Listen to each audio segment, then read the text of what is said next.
आलू जलेबी वाली। जमनापुर नामक गांव में सूरज और शांताबाई नाम की पति पत्नी रहते थे। शांताबाई को मोबाइल से तरह तरह के व्यंजन देखकर उसे बनाने का बड़ा शौक था। शांताबाई हमेशा कुछ ना कुछ बनाती रहती थी। एक दिन सूरज अपनी पत्नी शांताबाई से बोला, तुम इतना तेल वाला खाना बनाती हो और हमें जबरदस्ती खिलाती हो। मेरे दोनों भाई चिंटू और मिंटू घर छोड़कर जा रहे हैं सिर्फ तुम्हारी वजह से। शांताबाई बोली, क्यों जी, क्या हुआ? मैं जब से शादी करके आई हूँ आप लोगों का इतना ध्यान रखती हूँ। आप लोगों को हमेशा तरह तरह के पकवान बनाकर खिलाती हूँ। सूरज बोला, तुम्हारे खाने की वजह से ही तो घर छोड़कर जाना पड़ रहा है। शांताबाई बोली, अपने भाइयों से बोलो कि आज रुक जाए, आज मेरे हाथ का आलू जलेबी खाकर जाए। आज मैं पूरे गांव वालों को अपने हाथ की आलू जलेबी खिलाऊंगी। सूरज अपना सर पकड़कर बोला, अरे भगवान, अभी हम कम थे क्या खाने के लिए जो अब पूरे गांव को परेशान करोगी। हे भगवान, जाने किस किस को बीमार करेगी ये औरत। शांताबाई बोली, आज तो मैं सबको आलू जलेबी खिलाकर ही रहूंगी। मैं बहुत अच्छी आलू जलेबी बनाने वाली हूँ। थोड़ी देर बाद शांताबाई घर के बाहर गैस जलाकर आलू जलेबी बनाने लगी। गांव वाले ये देखकर उसके यहाँ से दूर दूर भागने लगे, लेकिन शांताबाई जिसे देखती उसे पकड़कर अपने हाथ की आलू जलेबी खिलाती और पूछती, कैसा बना है जी? गांव वाले तो शांताबाई का मन रखने के लिए बोलते, बहुत अच्छा बना है भाभी, हमने तो ऐसी आलू जलेबी कभी खाई ही नहीं। उसी गांव में लाला और रामू नाम के दो चोर चोरी करने आए थे। वे दोनों सूरज के घर में चोरी करने के लिए जाने वाले थे। लाला और रामू चोरी के आरोप में जेल में काफी दिनों से बंद थे और कुछ दिन पहले ही जेल से बाहर आए थे। लाला और रामू को चोरी करते हुए चिंटू और मिंटू ने देख लिया। वो छुपकर उन्हें देख रहे थे। तभी लाला ने रामू से कहा, यार रामू, हमें बहुत भूख लग रही है, बहुत दिनों से कुछ सही सा खाना नहीं खाया है। रामू बोला, भाई भूख तो मुझे भी लगी है। तभी चिंटू और मिंटू के दिमाग में एक आइडिया आया कि इन चोरों को अपनी भाभी शांताबाई के हाथ की आलू जलेबी खिलाते हैं, जिससे इनकी तबीयत खराब हो जाएगी और हम इन्हें पकड़ लेंगे। तभी चिंटू और मिंटू घर के बाहर जोर जोर से बातें करने लगे। अरे भाभी कितना अच्छा आलू जलेबी बनाती है, आज पूरी गांव को अपने हाथ से आलू जलेबी बनाकर खिला रही है।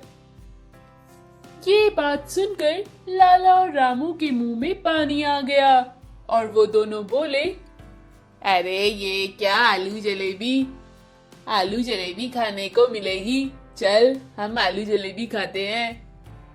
वहाँ शांताबाई से जाकर बोले, हमें भी आलू जलेबी दे दो, सुना है तुम बहुत अच्छा बनाती हो, हम तुम्हारे ही गांव वाले हैं। लाला और रामू को गांव वाला समझकर और अपनी बड़ाई उनके मुंह से सुनकर शांताबाई बहुत खुश हुई और लाला और रामू को भर भर के आलू जलेबी खिलाने लगी।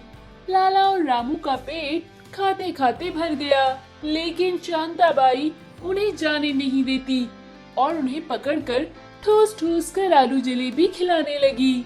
ये सब देख चिंटू और मिंटू बहुत खुश हो रहे थे।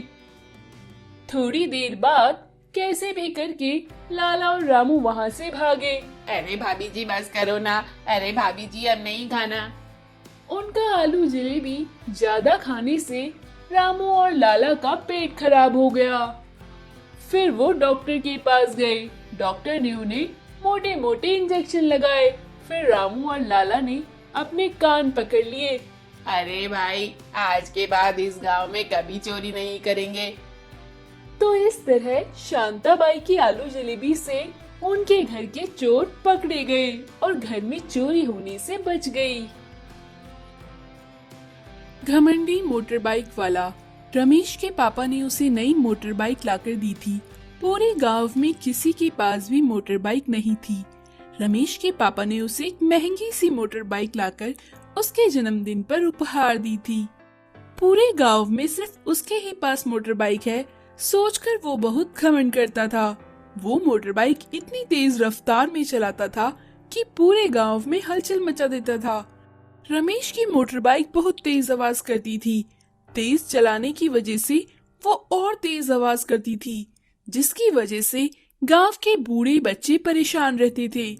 जब कहीं कुछ लोग खड़े होते और बात कर रहे होते तो रमेश अपनी बाइक का इतनी तेज हॉर्न बजाता हुआ निकलता कि उसके आसपास खड़े लोगों को अपने कान बंद करने पड़ते। वो इतनी तेज बाइक चलाता हुआ जाता कि उसके पास से गुजर रहा आदमी घबरा जाता और अपना सामान हाथ से गिरा देता था। दीपक दूध वाला तो कई बार अपना दूध इसी चक्कर में गिरा चुका था। रमेश तेज रफ्तार में बाइक को उसके पास ले जाकर ब्रेक मारता, जिससे हड़बड़ाहट में वो अपना दूध गिरा देता था। ये देख रमेश को बड़ा मजा आता। गांव के लोगों के साथ साथ जानवर भी रमेश से बड़ा परेशान रहते थे। जानवरों के पास से गुजरने पर वो इतनी तेज हॉर्न बजाकर गुजरता कि जानवर परेशान हो जाते। रमेश जंगल के रास्ते अपने ऑफिस जाता था। जंगल में वो तेज हॉर्न बजाता हुआ और जानवरों को पत्थर मारता हुआ परेशान करता हुआ जाता था। उसके हॉर्न से खरगोश, बंदर, भालू, हाथी के छोटे बच्चे बड़े परेशान होते थे। वो डर के इधर उधर भागते थे। एक दिन रमेश ने अपनी बाइक रोककर भालू के बच्चे को पत्थर मारने लगा। तभी पीछे से बड़ा भालू उसकी बाइक पर आकर बैठ गया। जब रमेश बाइक स्टार्ट कर चलाने लगा, उसे बाइक पर कोई बैठा हुआ जैसा लगा। उसने पीछे मुड़कर देखा तो भालू को देखकर उसकी सिट्टे पिट्टे गुल हो गई। जैसे ही वो भागने लगा, भालू ने उसकी गर्दन पकड़ ली और बोला, चुपचाप बाइक चलाता जा, वरना मैं तेरी गर्दन काट लूंगा। रमेश चुपचाप गाड़ी चलाता रहा। कुछ लोग खड़े होकर देख रहे थे। भालू उसके पीछे बैठा है। सारे लोग घबराए हुए थे। रोज की तरह कुछ लोगों को खड़ा देखकर आदत से मजबूर रमेश जोर से हॉर्न बजाने लगा। तभी भालू ने उसके सर पर एक थप्पड़ मारा और बोला, दिखाई नहीं देता, खाली सड़क है और तुम हॉर्न बजाते हो, लोगों को परेशान करते हो, चुपचाप गाड़ी चलाओ। तभी रास्ते में पानी से भरा हुआ गड्ढा आया। रमेश ने रोज की तरह तेज गाड़ी चलाते हुए कीचड़ पास खड़े लोगों पर उछालता हुआ निकला। भालू ने उसे फिर एक थप्पड़ लगाया। तुम्हें इतना भी नहीं पता कि खड्डों से आराम से गाड़ी लेकर जाते हैं ताकि खड़े लोगों पर कीचड़ ना गिरे। इस तरह रास्ते में भालू उसे ट्रैफिक नियम बताते हुए जा रहा था। तभी कुछ दूर शहर की तरफ निकलने पर भालू ने देखा पुलिस वाला अपना बैरिकेड लगाकर खड़े हैं। भालू रमेश को बोला, अब तेज गाड़ी चला। रमेश ने स्पीड बढ़ा दी। भालू बोला, और स्पीड बढ़ा, वरना मैं तुझे काट लूंगा। रमेश बोला, मैं इससे तेज नहीं चला सकता।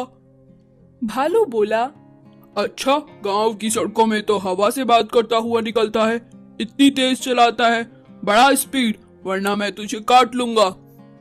रमेश ने गाड़ी की स्पीड बढ़ा दी।